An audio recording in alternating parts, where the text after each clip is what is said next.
Natural star Nani కలలు అన్నీ తీరుతున్నాయి. ఆ ఒకటి తప్ప. ఫ్లాప్స్లో ఉన్న టైంలో హిట్ పడాలి అనుకుంటే వరుసగా నాలుగు హిట్లు చూశాడు. 100 కోట్ల మార్కు దాటాలి అనుకోవడమే ఆలస్యం.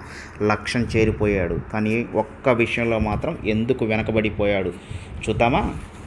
ఒకానొక టైంలో ఫ్లాప్స్లో హ్యాట్రిక్ కొట్టిన నాని దసరాలో ఫామ్లోకి వచ్చాడు. ఆ తర్వాత హాయ్ నానా, సరిపోదా శనివారం, రీసెంట్గా హిట్ 3తో డబుల్ హ్యాట్రిక్ తెరలేపాడు. కెరియర్లో బిగ్గెస్ట్ హిట్గా హిట్ 3 నిలవనుంది. 100 కోట్ల గ్రాస్ దాటింది. ఆనందం నానిలో కనిపించడం లేదు. హిట్ 3 పాన్ ఇండియా హిట్ అవుతుందని అనుకుంటే తెలుగులో తప్ప మరొక భాషలో హిట్ అనిపించుకోలేదు. దసరా నుంచి హిట్ 3 వరకు 4 సినిమాలు పాన్ ఇండియా కాగా 4 స్టేట్లో ప్రమోషన్ కోసం తిరిగి గుర్తింపు దక్కలేదు. తెలుగు వాళ్ళకి నచ్చిన నాని సినిమా హిందీ, తమిళ, మలయాళం, కన్నడం వాళ్ళకి నచ్చడం లేదు. ఒకటి కాకపోయినా ఒకటి నచ్చుతుంది అనుకుంటే ప్రతిసారి నిరాశే మిగులుతుంది.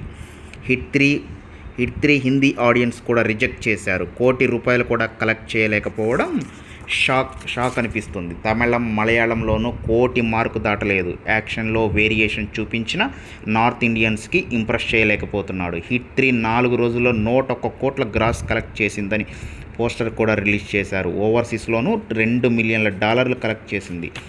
సినిమాని 48 కోట్లకు అమ్మితే 5 రోజుల్లో పెట్టుబడి రాబెట్టింది. అంతా బాగానే ఉన్న పాన్ ఇండియా హిట్ అనిపించుకోలేకపోయాడు. నాని నెక్స్ట్ మూవీ ప్యారడైజ్ అయినా నచ్చుతుందో లేదో చూడాలి.